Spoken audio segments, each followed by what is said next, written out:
한번 따라할까요? 경배하는 사람들.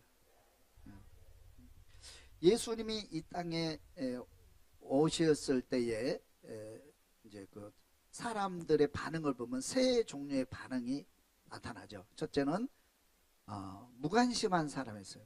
예수님 오시면 오신 거고 안 오시면 아신 거고, 열심히 자기 사는 일에 바빠서 무관심한 사람, 일반 백성들 또 이방인들, 물론 예수님 오신데도 관심 없습니다. 지금도 그렇죠. 지금도 우리 성탄절이 이제 이렇게 있고 그러는데, 뭐 성탄절이면 성탄절이지 뭐 별로 관심 없어요. 뭐 돈 버는데 또 사는데 급급하고 그런 사람들이 있습니다. 두 번째는 문제는 뭐냐면 배척하는 사람이 있어요. 배척하는 사람. 예수님 오셨을 때 불안해하고 초조해하고 또 이렇게 예수님을 방해하는, 예수님을 배척하고 예수님을 해방하는 그런 무리가 있습니다. 그 대표적인 사람이 헤롯 왕이죠. 헤롯 왕은 예수님이 오신다는 것을 듣고 극도의 그 불안을 느끼고 또 너무 불안해서 견딜 수가 잠을 못 자는 거예요. 그래서 어명을 내리는데 2살 이하의 남자애는 다 죽여라. 어마어마한 사건이 벌어지게 됩니다. 이처럼 예수님이 오심에 대해서 극도로 불안해하고 자기가 심판이 가까운 것을 알고 예수를 대적하는 헤롯 왕과 같은 그런 사람도 있고요.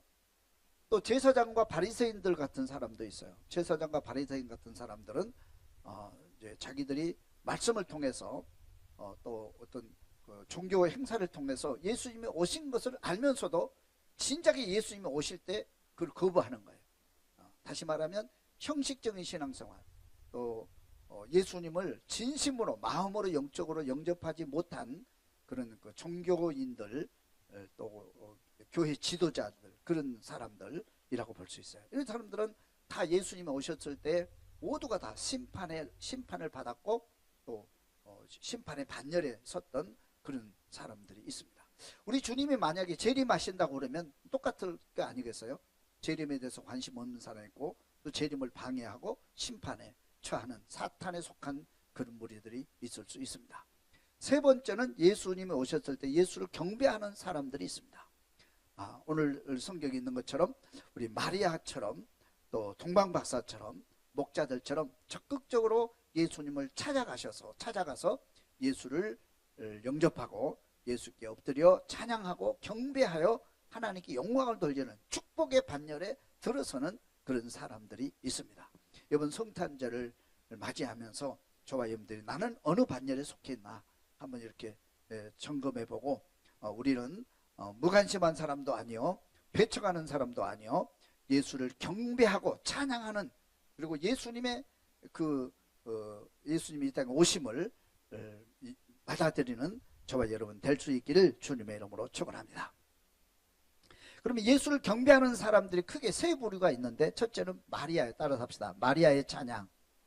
마리아처럼 예수님을 찬양하는 그런 무리들이 있습니다. 그럼 마리아는 우리가 잘 아는 대로 이제 요셉의 아내죠. 요셉의 약혼녀입니다. 요셉과 마리아가 약혼을 했는데 갑자기 임신이 되어서 배가 불러오기 시작합니다. 이거 어찌 하겠어요, 여러분? 지난 시간에도 말씀을 드렸지만 이거는 의학적으로 또 과학적으로 있을 수 없는 일이 일어나는 거예요. 불안하고 있을 때 천사가 와서 두려워하지 말아라.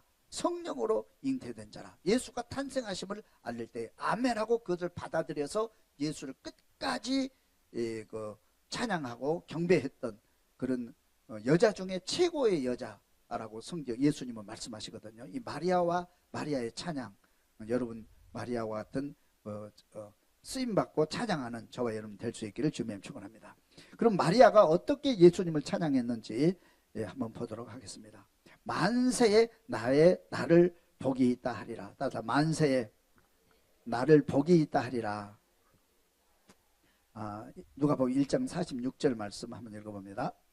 마리아가 이르되 내 영혼이 주를 찬양하며 내 마음이 하나님 내 구주를 기뻐하였음은 그의 여종의 비천함을 돌보셨음이라.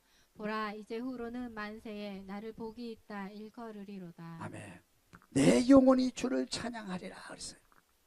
마리아는 하나님께서 보실 때 가장 아름다운 믿음, 순수한 믿음, 정직한 믿음, 순종의 믿음을 소유했으리라고 생각을 해요. 그래서 하나님께서는 마리아를 선택해서 마리아의 몸을 통해서 예수님이 이 땅에 오신 거예요. 마리아가 그것을 그대로 받아들여서 하나님께 응답을 하는데 그 모습이 바로 내 영혼이 주를 찬양하리라. 내 영혼이 주를 찬양하리라. 그럼 내 영혼이 주를 찬양하는 마리아의 믿음 있기를 주님의 이름으로 축원합니다. 그리고 내 마음이 하나님 내 구주를 기뻐하리라. 하나님을 기뻐하리라. 기쁨, 하늘의 기쁨이 마리아에게 임한 거예요. 마리아에게. 마리아가 임신을 함으로 성령으로 잉태를 함으로써 마리아에게 그때부터 마리아가 하늘나라에 갈 때까지 하늘의 기쁨이 임한 거예요. 그러니까 하늘의 기쁨. 그래서 내 구주를 내가 기뻐하리라. 여러분 그 기쁨이 있기를 주님은 축원합니다. 그러면서 말하기를 그의 여종의 비천함을 돌아보셨습니다. 보라 이제후로는 만세 나를 복이 있다 하리라. 만세 나는 나를 복이 있다. 만세 최고의 복받은 사람이 마리아예요, 여러분. 왜요? 예수님을 잉태하신 도구가 되었기 때문에요. 하나님의 나라에 쓰임받는 도구가 되어지면 마리아의 축복이 저와 여러분에게 임재하게 될 줄로 믿습니다. 두 번째 봅니다. 능하신 하나님이 큰 일을 내게 행하셨다. 시작. 누가복음 1장 49절 읽습니다. 능하신 이가 큰 일을 내게 행하셨으니 그 이름이 거룩하시며 긍휼하심이 두려워하는 자에게 대대로 이르는도다. 능하신 이가 능하신 하나님이 하나님께서 큰 일을 그 큰 일을 내게 행하셨다. 나를 통해서 하나님은 큰 일을 하셨군요. 나를 도구로 사용해 주시니 감사합니다. 마리아가 위대하게 된 것은 마리아가 복 중에 복의 여인이 된 것은 하나님 앞에 정말 귀중하게 쓰임 받았기 때문에요. 여러분 세상에서 가장 하늘나라에 가서 가장 큰 사람, 복 있는 사람 어떤 사람이에요? 하나님 앞에 가장 크게 쓰임 받는 사람이에요. 여러분 세상에서도 회사에 가면 회사에 쓰임 받는 사람 있잖아요. 귀하게 쓰임 받는 사람. 그 회사 귀한 사람 아니에요? 내가 누군가에게 내가 어디선가 귀하게 쓰임 받는 사람이다. 하나님의 나라를 위해서 하나님을 위해서 내가 귀하게 쓰임 받는 일꾼이다. 최고의 복 있는 사람. 여러분 동산교회 하나님의 집입니다. 이 동산교회가 가장 귀한 도구로 쓰임 받고 있습니다. 이거요. 여러분 이 축복을 누릴 수 있기를 바랍니다. 이 축복을 놓치면 안 돼요. 귀하게. 그래서 마리아가 가장 귀한 것은 뭐냐면 이렇게 찬양할 수 있었던 건 내 몸이 하나님의 가장 귀한 도구로 쓰임 받게 해주시니 감사합니다. 하나님의 능력이 나를 그렇게 하셨습니다. 그런 은혜가 있기를 주며 축원합니다. 모세가 위대한 것은 뭡니까? 모세가 위대한 것은 모세가 돈이 많아서 성공했기 때문에 그거 아니에요. 모세는 하나님의 도구로 쓰임받아서 율법을 수여받았고 성막을 짓게 하셨고 그리고 모든 하나님 앞에 귀하게 쓰임받는 율법의 도구가 되었기 때문에 율법이 모세를 통해서 이 땅에 이루어졌기 때문에 모세가 위대한 거예요, 여러분. 할렐루야. 할렐루야. 다윗과 솔로몬이 위대한 것은 다윗과 솔로몬이 귀한 성전 아버지 집을 지어들었기 때문에 위대한 겁니다, 여러분. 여러분 여기 보면 다윗의 후손 그러잖아요. 항상 다윗의 후손. 다윗의 나라를 회복하리라. 내가 너를 이 예수를 통해서 다윗의 나라를 회복하리라. 다윗의 나라.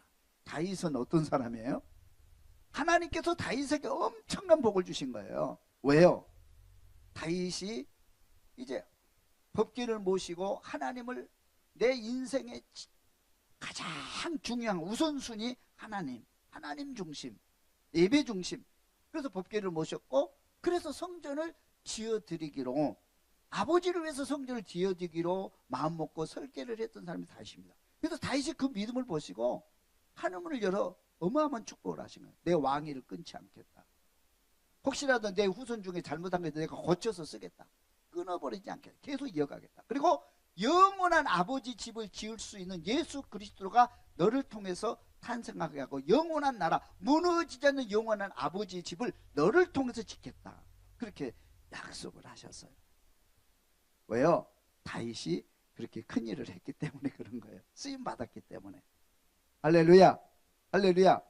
바울이 가장 위대한 것은, 우리가 신약에 보면 바울이 위대한, 하나님께 위대한 사람이 되잖아요. 바울이 이방의 사도로 내가 쓰임 받았기 때문에, 하나님의 능력이 내게 임해서 내가 이방의 사도로 쓰임 받았기 때문에 다윗이 위대한 거예요. 할렐루야. 할렐루야. 여러분, 하나님 앞에 쓰임 받을 수 있는 도구가 될 수 있기를 주며 축원합니다. 그래서 이 마리아가, 하나님, 내 비천한 몸을 통해서 예수가 탄생하신 것, 영광. 그래서 하나님 찬양한 거예요. 여러분, 쓰임 받을 수 있기를 주며 축원합니다. 마이크를 조금만 더 올려주시겠어요? 세 번째 반, 미천한 자를 높이셨도다. 미천한 자를 높이셨도다. 비천한 자를 높이셨도다. 누가복음 1장 51절 말씀. 그의 팔로 힘을 보이사 마음의 생각이 교만한 자들을 흩으셨고 권세 있는 자를 그 위에서 내리치셨으며 비천한 자를 높이셨고 줄이는 자를 좋은 것으로 배불리셨으며 부자는 빈손으로 보내셨도다. 나가 비천한 자, 약한 자, 이 비천한 나 같은 연약한 사람을 이렇게 귀하게 써주니 얼마나 감사해요. 비천한 자를 높이셨도다. 이거 하나님의 은혜예요, 여러분. 할렐루야. 나를 써주시니 감사합니다. 나를 써주시니. 그러니까 하나님께서는요, 우리 세상과 원리도 다 똑같은 것 같아요. 여러분, 내가 쓰임 받는다 할 때 내가 능력이 있고 준비된 자를 하나님은 쓰시는 게 아니에요. 어떤 사람을 쓰신 줄 아세요? 순종하는 사람. 맞아, 순종하는 사람. 순수한 사람. 순수하고 정직하고 순종하는 사람을 하나님은 쓰셔요. 하나님께 부름받은 다 그런 사람들이에요. 똑똑한 사람이 아니에요. 우리 예수님께서도 제자들을 선택할 때 바리새인들, 공부 많이 한 바리새인들, 종교인들을 부르지 않았잖아요. 여러분, 그거 의심하지 않아요? 우리 세상에서 이렇게 직원을 뽑을 때 준비된 사람, 능력 있는 사람 뽑잖아요. 경력자를 뽑잖아요. 일반적으로. 그렇죠? 근데 예수님께서 왜 제자들을 선별할 때 왜 공부 많이 하면 태어날 때부터 공부한 그 바리새인들이나 서기관 출신들, 제사장 출신, 그 사람을 예수님의 제자로 삼으면 얼마나 좋겠어요.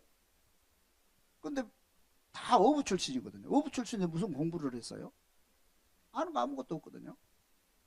그 사람들이 뭐 믿음이 있으면 얼마나 했겠어요. 형편없는 사람들이거든요. 형편없는 사람들. 근데 특징 하나가 있어요. 순종이에요. 절대 순종. 절대 하나님만 바라보고 하나님을 떠나지 않을 사람, 순종하는 사람, 그거 하나 보고 우리 주님이 선택하셨어요. 그런 선택하고 그냥 쓰냐, 그건 아니에요. 하나님께서 있는 모습 그대로 쓰지 않아요. 훈련시켜서 능력을 부여해서 쓰시는 거예요. 할렐루야. 우리가 회사에 취직을 하면, 회사에서 아무것도 모르잖아요. 내가 학교도 공부해가지고 그거 가지고 무슨 회사에서 무슨 일을 할 수 있겠어요. 그러나 어떻게 해요? 연수하잖아요. 연수. 그죠? 1년도 하고 2년도 하고 거기도 연수하고 훈련해가지고 그렇게 해가지고 이렇게 해가지고 능력자를 만들어서 쓰잖아요. 회사에서도 그렇게 하잖아요. 하나님도 마찬가지예요. 만들고 능력을 부여시켜서 하나님의 일을 감당케 하신 거예요. 할렐루야. 그러니까 우리가 하나님께 쓰임 받는다고 하는 것은 우리는 연약하지만 하나님께서 나를 선택해 쓰실 때 하나님께서 여러분의 능력도 주시고 은혜도 주시고 만들어 주시고 온전케 하셔서 쓰실 줄로 믿습니다, 여러분. 그래서 우리는 그렇게 기도해야 돼요. 하나님, 나를 쓰시옵소서. 하나님, 나를 쓰시옵소서. 순종하겠습니다. 할렐루야. 그런 자세로 기도하면 하나님 여러분 쓰시는 거예요. 쓰실 때는 그냥 쓰지 않고 여러분을 훈련시키고 연단시키고 능력을 주어서 때로는 부자로 만들고 때로는 건강케 하시고 때로는 지혜자를 만들어서 쓰시는 거예요, 여러분. 할렐루야. 우리 이번에 신년 때 이제 부흥회 하잖아요. 어떤 분이 그래요. 옛날에 나 부흥회 참석 안 해요. 그러니까 왜요? 그러니까 부흥회 참석 은혜 받을 것 같아. 은혜 받으면 좋지. 왜 참석 은혜 받으니까 은혜 받을 거면 빨리 와야지. 그러니까 은혜 받으면 교회 일해야지. 나 바빠 죽겠는데 은혜 받으면 교회 와서 봉사하고 헌신하고 교회 일을 해야 되잖아요. 나 그건 겁나서 못해요. 그러고 참석 안 하더라고. 그래서 지금 어떻게 된지 모르겠어요. 그런 사람이 가끔 있어요. 여러분들 은혜 받으면, 내가 은혜를 받고 하나님 만나면 내가 변화되고 내가 고침받고 내가 능력을 받는 거예요. 여러분 하는 사업이 복을 받는 거예요. 잘 되는 거예요. 건강해지는 거예요. 할렐루야. 지혜가 총명이 임하게 되는 거예요. 그래서 여러분들이 하나님께 쓰임 받고 세상에서도 성공자가 되는 거예요. 여러분 다니엘을 보세요. 다니엘이 이방 나라에 가서, 우상의 나라에 가서도 너무 하나님께서 큰 사람으로, 능력의 사람으로 만들어 버리니까 그 사람들이 하나님께 기도한다고, 예배드린다고 어떻게 태클을 못 걸잖아요. 능력이 있으면 그렇게 되는 거예요. 하나님이 들어 쓰시는 거예요. 그래서 이 마리아도 뭐라고 고백하냐면, 하나님 비천한 자를 나를 만들어서 비천한 자를 나로 그렇게 써주시니 감사합니다. 그걸 찬양하는 거예요. 여러분 비천한 자를 들어서 쓰시고 계심을 감사할 수 있기를 주님 축원합니다. 4번을 봅니다. 우리를 긍휼히 여기셨도다. 우리를 긍휼히 여기셨도다. 54절 읽습니다. 그 종 이스라엘을 도우사 긍휼히 여기시고 기억하시되 우리 조상에게 말씀하신 것과 같이 아브라함과 그 자손에게 영원히 하시리로다 하니라. 아멘. 긍휼히 여기시고, 이스라엘을 긍휼히 여기시고 나를 긍휼히 여기시고, 긍휼히 여기셨다. 긍휼, 은혜를 베푸셨다는. 하나님께서 여러분을 긍휼히 여기시면 역사가 일어나요. 여러분, 우리 예수님께서 길을 가다가 긍휼히 여기시고 불쌍히 여기시고 안진뱅이 이렇게 세우잖아요. 눈먼 자 눈을 뜨게 하잖아요. 죽은 자를 살리시잖아요. 할렐루야. 우리는 긍휼히 여김을 받은 사람들이야. 하나님께 긍휼히 여김을 받아야 돼. 여러분 보면은 우리도 이렇게 인간관계 하잖아요. 그러면 어떤 사람이냐면 긍휼히 여겨지는 사람이 있어요. 뭔가 돕고 싶고 손잡아주고 싶고 위로해주고 싶고 밥이라도 함께 사주고 싶은 그런 사람이에요. 긍휼히 여기고 싶은 사람이에요. 어떤 사람은 있는 것도 뺏고 싶은 사람이 있어요. 그 옆에 가기 싫어. 그 사람 옆에 가기 싫어. 있는 것도 준 것도 다시 뺏어버리고 싶어요. 그런 사람이 있죠. 마찬가지예요. 우리가 하나님 앞에 갈 때 긍휼히 여김을 받는다. 그러니까 마리아가 순수한 마음으로 주님 앞에 믿음 생활하니까 나를 긍휼히 여기시고, 우리 이스라엘이 이렇게 타락했는데 나를 긍휼히 여기셔서 하나님께서 예수님을 보내주셨군요. 하나님 나라 이루셨군요. 그런 뜻이에요. 여러분 긍휼히 여김을 받을 수 있기를 주님이 축원합니다. 여러분 어떤 사람이 좋아요? 어떤 사람은 긍휼히 여겨요? 순수한 사람, 그죠? 정직하고 순수하고 열심히 사는 사람, 그냥 하나님만 찬양하고 늘 기쁨으로 감사일기 잘 쓰면서 감사하며 살면 누군가가 돕고 싶고 긍휼히 여기고, 그러면 하나님 보실 때도 똑같아요. 하나님이 긍휼히 여기시는 거예요. 긍휼히 여김을 받아서 하나님 감사합니다 그렇게 찬양하고 있어요. 나를 긍휼히 여기신 하나님 찬양할 수 있기를 주님을 축원합니다. 그래서 마리아가 이렇게 찬양해요. 그 다음에 두 번째 봅니다. 동방박사의 경배. 따다 동방박사가 경배하다. 동방박사의 경배를 봅니다. 별을 따라오다. 마태복음 2장 1절 말씀 읽어봅니다. 헤롯 왕 때에 예수께서 유대 베들레헴에서 나심에 동방으로부터 박사들이 예루살렘에 이르러 말하되 유대인의 왕으로 나시니가 어디 계시냐? 우리가 동방에서 그의 별을 보고 그에게 경배하러 왔노라 하니 헤롯 왕과 온 예루살렘이 듣고 소동한지라. 따라서 우리가 동방에서 그의 별을 보고 경배하러 왔다. 이거는 이 말씀을 잘 보세요. 동방박사가 멀리서 뭘 따라온 거예요 지금? 별을 따라온 거예요. 별을 따라온 거예요. 여기서 별은 뭐냐면, 별은 하나님께서 보내주신 별입니다. 우리가 보면은요, 신앙생활을 따라가는 거다. 신앙생활은 따라가는 것이다. 따라가는 걸 잘해야 돼요. 고집 부리지 말고. 여러분 운전하는 사람은 누구를 따라가면 돼요? 내비게이션 따라가면 돼요. 지 맘대로 가지 말고. 내가 아는 길도 있지만, 그래도 내가 아는 길은 내가 알 수가 없고, 모르는 길도 많잖아요. 특별히 밤길에. 그죠? 밤길에. 이번 주 우리 이제 목회자 모임이 있어서 지방을 내려갔는데 밤이 됐고 어두워졌어요. 내비게이션을 따라갔는데 이 내비게이션이 좀 정신이 나갔나 봐요. 어디 가가지고 어디 그 산길로 가더라고요. 그래서 큰 길을 가야 되는데 산길로 올라가. 그래서 왜 이거 길이 좀 이상한 거, 느낌이 좀 이상하잖아요. 길이 좀 이상한 것 같다. 그러니까 목사님이 내비게이션 따라가면 됩니다. 그래서 따라갔거든요. 계속 따라갔어. 그랬더니 골목으로 마을, 자꾸만 마을로 들어가. 우리가 가는 길은 지도를 볼 때 그게 아니었는데 마을로 막 들어가는 거예요. 이리 넘어가는 길이 있나? 이렇게 뭐 짧은 길이 있나? 그래서 계속 갔어요. 계속 갔더니 길이 없어진 거예요. 그래서 산으로 막 올라가다 여기 완전히 야산이거든요. 동네 길도 좁아요 이렇게 해가지고. 그럼 막다른 길을 딱 차를 돌릴 데가 없는 거예요. 밤에 앞에 아무것도 안 보는 거예요. 돌릴 데가 없는 거예요. 뭐야?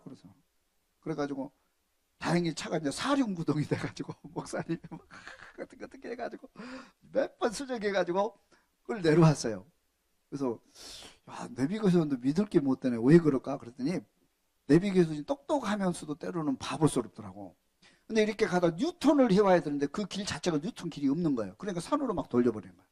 산길로 길도 아닌 곳으로. 그런 경우 가끔 있죠. 가끔 있어요. 그러니까 하여튼 간에 내비게이션을 따라가는 건 좋은데 하여튼 간에 그래요. 우리 길 모르는 게 내비게이션 따라가야 되거든요. 그러면 이제 이렇게 가가지고 나중에 이제 잘 갔는데 전혀 길을 모르는 길은 내비게이션 따라가는 게 그래도 정상인 것 같아요. 그런 경우가 가끔 있긴 하지만 하여튼 근데 우리 신앙생활이라고 하는 것이 보면 보세요. 우리는 에덴 동산에서 살 때는 길을 알았어요. 하나님을 알고 하나님이 원하시는 것을 알고 하나님이 기뻐하는 일을 하고 하나님을 찬양할 줄 알고 우리가 어떤 길이 선한 길이고 어떻게 사는 것이 기쁨의 길인지 아담과 하와는 너무나 잘 알아요. 그렇게 살아. 그게 천국이거든요. 할렐루야. 근데 에덴 동산에 떠나면서부터 길을 잃어버린 거예요. 캄캄해. 앞이 안 보여. 하나님이 안 보이는 거예요. 하나님이 안 보이는 거예요. 그리고 우상숭배죠. 내가 가야 될 비전, 꿈이 안 보이는, 꿈이 없어졌어요. 그냥 탐심으로 가득 차서 오늘 잘 먹고 잘 살고 성공하면 되는 거예요. 미래가 없는 거예요. 길을 잃어버려서 방황하게 되는 거예요. 그래서 사탄이 우리를 지옥으로 끌고 가고 심판 나라로 끌고 가게 되는 거죠. 그래서 에덴 동산을 떠난 인간은 길을 잃어버린 자와 같아. 길 잃은 양떼와 같은 거예요. 우리 길이. 그래서 하나님께서는 길 잃은 자에게 우리를 선한 길로 인도하기 위해서 길을 여신 거예요. 할렐루야. 그 길이 뭐냐면 구름 기둥과 불 기둥이에요. 구름 기둥과 불 기둥을 따라가자. 근데 길을 잃어버린 자, 황해에서 우리가 어디로 가야 될지, 어떻게 가야 될지 길을 잃었잖아요. 그래서 하나님께서 걱정하지 말아라. 따라오라. 그러면서 눈에 보이게끔 구름 기둥과 불 기둥을 보내주신 줄로 믿습니다. 그런데요, 중요한 것은 그 길을 불기둥과 구름기둥을 따라가야 되는데 안 따라가고 자기가 앞서가는 사람들, 가나안 땅에 들어가서 다 죽었어요. 먼저 다 죽었어요. 가나안 땅을 누리지 못하는 거예요.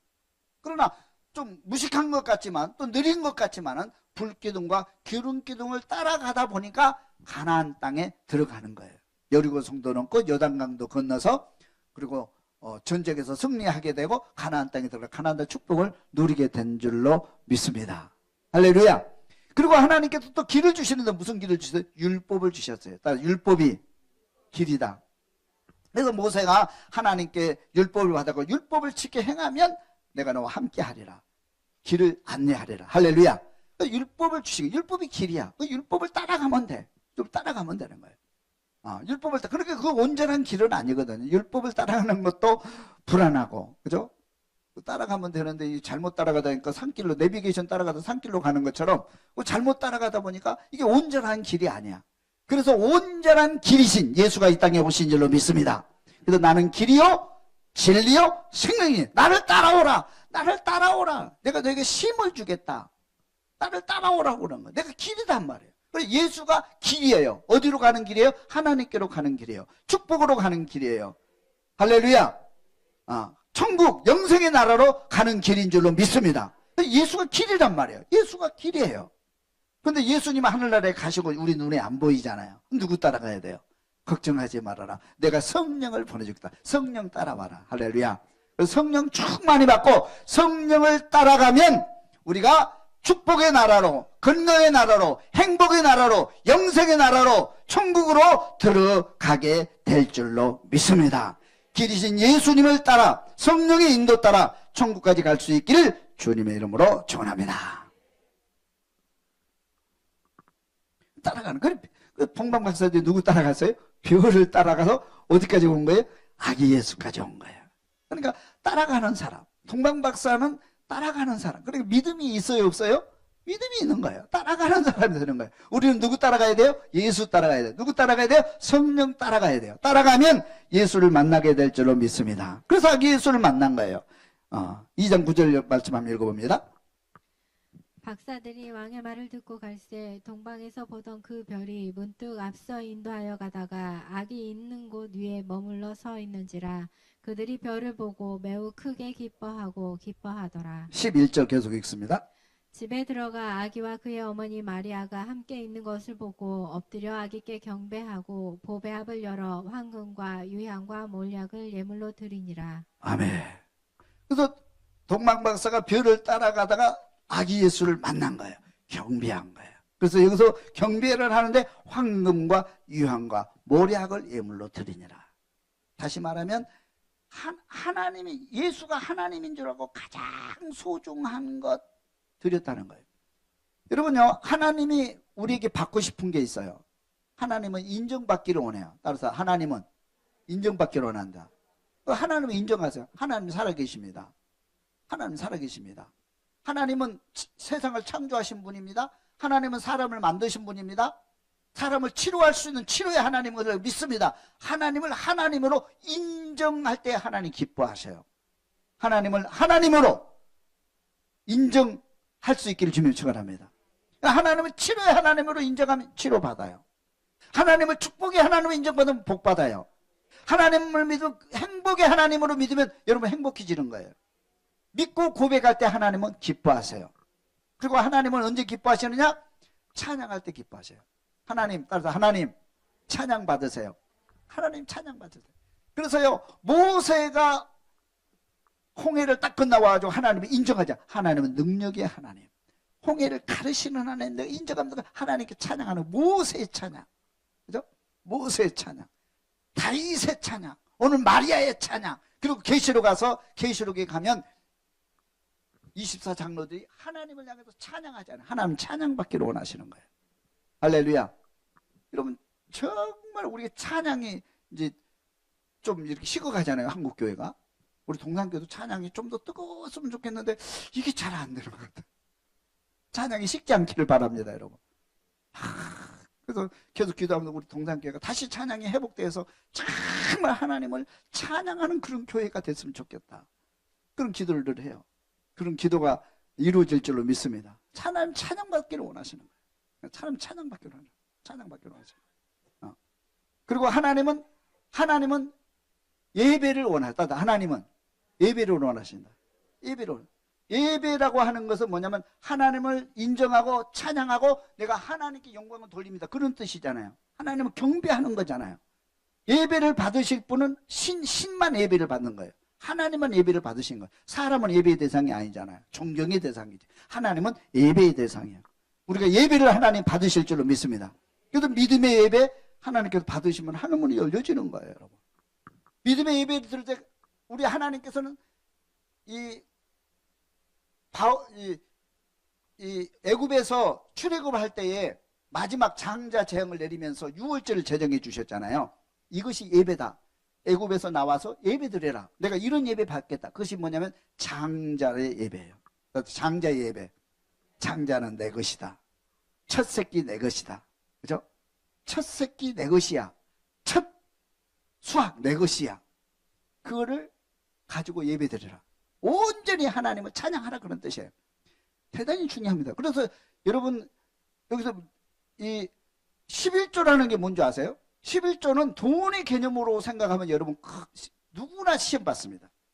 11조가 돈으로 보면 이게 사실 어마어마한 거거든요. 숫자적으로도 이게 11조는 이게 어마어마한 겁니다. 11조를 돈으로 계산해서 드린 사람은 언젠가 시험 들게 돼 있어요. 11조는 돈이 아니에요. 믿음의 고백입니다, 여러분. 하나님께서 장자는 내 것이다. 첫 새끼 내 것이야. 그리고 생명 내 것이야. 첫 수확 내 것이야. 나한테 가지고 와. 내 것이니까 구별이 나한테 가지고 와. 그렇게 얘기하잖아요. 가지고 와 드렸어요. 하나님 그걸 받으시고 그 위에 복을 내리시는 거예요. 그 믿음 위에 복을 내리신다 이 말이에요. 그래서 아브라함이 자기의 아들 이삭을 바치잖아요. 첫 새끼 바치는 거예요. 장자는 아버지가 바치는 거예요. 그래서 하나님께서 아브라함을 믿음의 조상으로 삼으시고 아브라함에게 복을 내리시고 그 복이 아브라함을 통해서 이루어지게 되는 거예요. 나누어지게 되는 거예요. 여러분. 할렐루야. 우리는 근데 이거를 11조나 첫 세기 이거를 갖다가 돈으로 계산하니까 아까운 생각, 돈으로 계산하면 아까운 생각 들잖아요. 저도 가끔 깜짝 놀랄 때 있어요. 11조 들어올 때 돈으로 계산하니까 되게 아까운 생각이 들어요. 이거 너무 아까운데 이거 조금만 들으면 안 돼. 그런 생각이 딱 들어온 거예요. 아나리아와 삽비라처럼 아까운 생각이 딱 드는 거예요. 돈 드리는 거예요. 그러나 이걸 믿음의 고백으로 하나님은 살아계십니다. 하나님을 내가 인정합니다. 하나님의 생명의 주인이십니다. 내 생명의 주인이십니다. 나를 구원하신 분입니다. 그리고 믿음으로 딱 드리니까 얼마나 가벼운지 몰라요. 은혜가 충만해요. 그리고 하늘의 복을 내리시는 거예요. 여러분, 하나님을 인정하고 드릴 수 있기를 주면 축원합니다. 근데 동방박사가 여기 보면 황금과 유향과 모략을 드렸다는 것은 뭐냐면 하나님을 인정하고 하나님께 온전하게 예배를, 하나님을 인정하고 하나님을 하나님으로 인정하고 온전한 예배를 드렸다, 그런 뜻이에요. 그래서 동방박사가 예배를 받으시는, 경배를 받으시는 거예요, 여러분. 할렐루야. 그런 믿음의 고백이 있기를 주님 축원합니다. 세 번째는 따라서 목자들의 경배, 천사들이 알려주다. 2장 8절 읽어봅니다. 그 지역의 목자들이 밤에 밖에서 자기 양떼를 지키더니 주의 사자가 곁에 서고 주의 영광이 그들을 두루 비추매 크게 무서워하는지라. 천사가 이르되 무서워하지 말라. 보라, 내가 온 백성에게 미칠 큰 기쁨의 좋은 소식을 너희에게 전하노라. 오늘 다윗의 동네에 너희를 위하여 구주가 나셨으니 곧 그리스도 주시니라. 너희가 가서 강보에 쌓여 구유에 뉘어 있는 아기를 보리니 이것이 너희에게 표적이니라 하더니. 아멘. 천사들이 목자들을 찾아와서 알려줍니다. 그 다음에 목자들이 순종하고 아기 예수를 찾아 나섭니다. 2장 15절 말씀. 천사들이 떠나 하늘로 올라가니 목자가 서로 말하되 이제 베들레헴으로 가서 주께서 우리에게 알리신 바 이 이루어진 일을 보자 하고. 16절 계속 읽습니다. 빨리 가서 마리아와 요셉과 구유에 누인 아기를 찾아서 보고 천사가 자기들에게 이 아이에 대하여 말한 것을 전하니 듣는 자가 다 목자들이 그들에게 말한 것들을 놀랍게 여기되 마리아는 이 모든 말을 마음에 새기어 생각하니라. 목자들은 자기들에게 이르던 바와 같이 듣고 본 그 모든 것으로 인하여 하나님께 영광을 돌리고 찬송하며 돌아가니라. 아멘.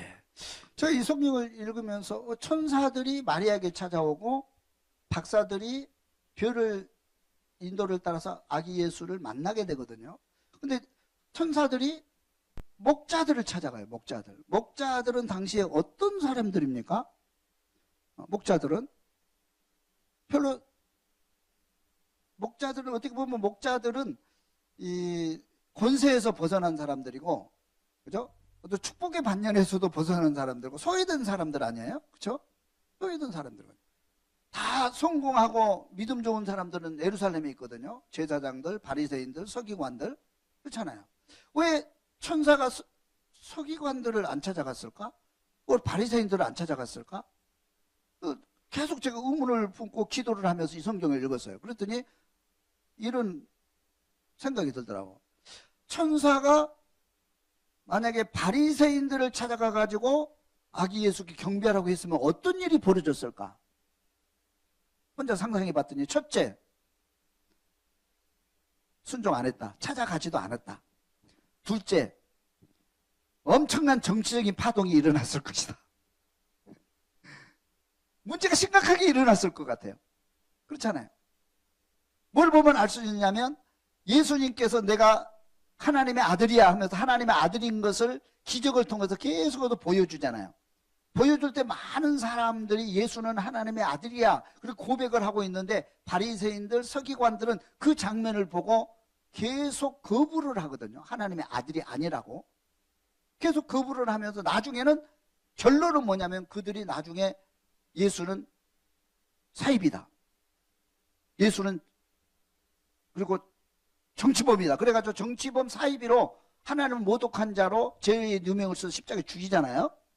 그러니까 예수님, 하나님께서 천사들을 천사들이 바리새인들을 찾아오지 않고 목자를 찾아오는 이유는 목자들이 뭐 했기 때문에요? 순종했기 때문에.